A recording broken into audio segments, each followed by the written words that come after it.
Instrumen penyiksaan di ritual Inkuisisi Suci, menggunakan alat yang dipakai oleh gereja Spanyol untuk menyiksa bidat selama Inkuisisi Spanyol. Inkuisisi Kudus adalah sebuah institusi yang berlangsung dari tahun 1478 hingga 1834. Lembaga ini dipaksakan oleh Raja Ferdinand II dari Kastilia dan Isabella dari Aragon. Tujuan utamanya adalah untuk mempertahankan kepercayaan Katolik di seluruh pemerintahan Spanyol dan pemaksaan para pemeluk Yahudi dan Islam yang disebut kaum heretik atau bidat, masuk dalam agama Kristen, dan untuk melanjutkan Inkuisisi abad pertengahan yang diberlakukan oleh Paus. Selama hampir 350 tahun, lebih dari 150.000 orang diadili dan dieksekusi. Teknik yang digunakan untuk menyiksa selama Inkuisisi Spanyol bervariasi, tergantung pada tujuan yang akan diperoleh. Lebih umum, penyiksaan tidak hanya digunakan untuk membunuh korban tetapi juga menyiksa sebelum korban meninggal. Inilah daftar alat yang digunakan untuk mengeksekusi.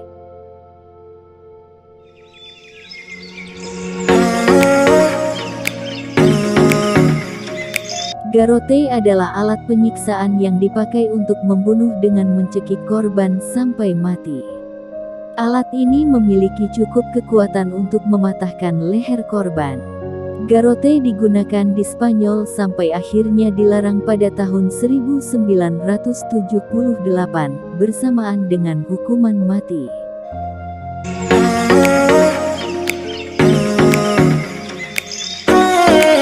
Rak penyiksaan atau keledai mungkin merupakan mekanisme paling kompleks yang digunakan dalam Inkuisisi untuk mendapatkan informasi dari tahanan. Rak itu adalah sosok kayu persegi panjang, dengan silinder berputar diikat pada tali dan rantai. Ini diselingi dengan papan kayu di mana subjek yang disiksa diadakan. Rak memiliki sistem yang melekat pada tuas, yang merentangkan pergelangan tangan korban ke atas dan pergelangan kaki ke bawah. Ini menyebabkan rasa sakit yang tajam selama penyiksaan, umumnya mengakibatkan persendian dan kerusakan fisik parah yang tidak dapat diperbaiki. Instrumen penyiksaan ini begitu memisahkan sendi-sendi orang sehingga dalam banyak kasus otot kehilangan kemampuan untuk berkontraksi.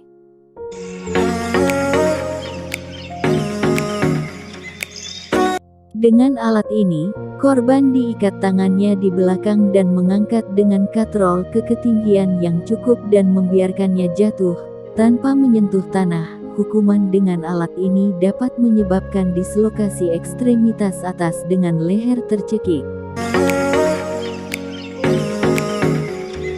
Korban diikat kedua tangan dan kakinya, diseret secara pelan-pelan ke dalam api dalam kondisi hidup, sehingga korban bahkan bisa mencium sendiri dagingnya yang terbakar.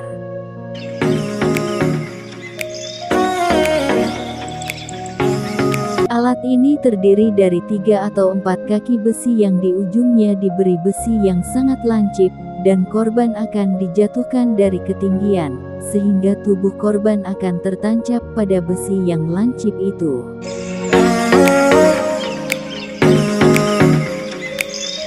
Tahanan diikat pada salib atau bangku dan tulang-tulangnya dihancurkan, mencegahnya dari kematian. Kemudian dia ditempatkan di atas roda yang menyebabkan pergelangan kaki menempel sampai kepala. Lalu secara perlahan roda dinaikkan.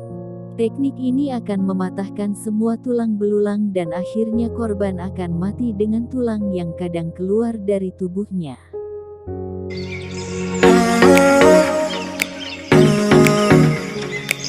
Disebut juga topeng pengekang, benda ini digunakan untuk mempermalukan sekaligus menyakiti pemakainya. Benda ini terbuat dari besi yang menyerupai masker dan dipakaikan ke kepala korban. Bagian mulutnya menonjol dengan sebuah besi datar yang membuat lidah tertekan ke bawah. Saat badan terlonjak, lidah akan terasa sakit karena besi yang berpindah. Benda ini digunakan untuk menghukum perempuan.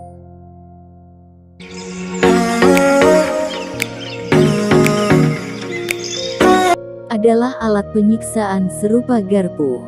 Garpu ini dilengkapi kerah yang melekat dengan tongkat besi berbentuk garpu. Salah satu ujung garpu ditempatkan di bawah dagu sementara yang lain di dada tertuduh. Hal ini membuat tertuduh tak dapat bergerak dan baru akan dilepaskan jika tertuduh sudah mengaku, tetapi kebanyakan korban biarpun mengaku tetap dibiarkan sampai mati.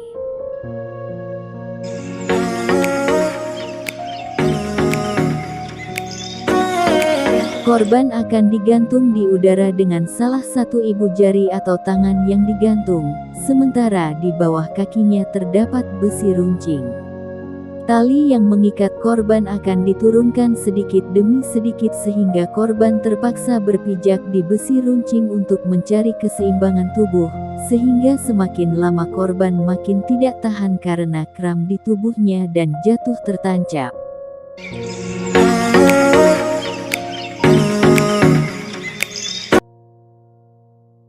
Korban akan dimasukkan ke dalam patung banteng yang berongga. Patung yang terbuat dari logam tersebut kemudian ditaruh di atas api. Korban yang berada di dalamnya perlahan-lahan akan mati terbakar akibat panasnya logam.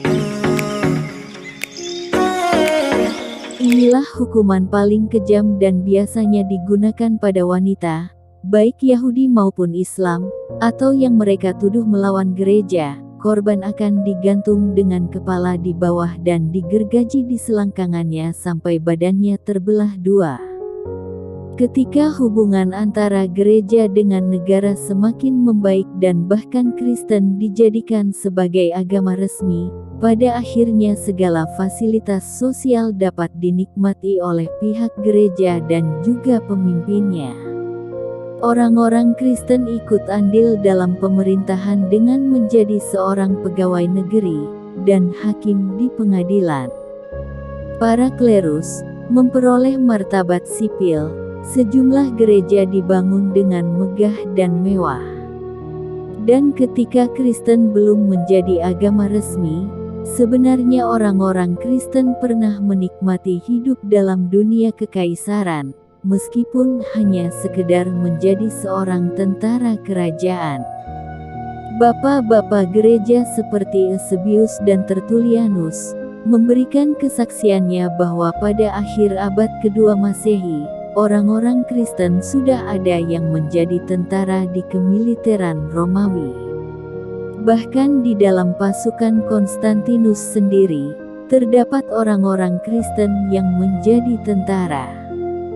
Salah satunya ialah Pachomius, yang di kemudian hari menjadi seorang Kristen monastik. 2. Dan Kristen ketika mendapat kesempatan menjadi pejabat publik yang timbul adalah keserakahan, kekejaman dan penindasan terhadap umat agama lain, bukan hanya terhadap umat lain, bahkan jika ada Kristen yang tidak menuruti perintah gereja, maka hukuman yang sangat kejam akan mereka terima, bahkan sampai ke keturunannya yang tidak bersalah apapun.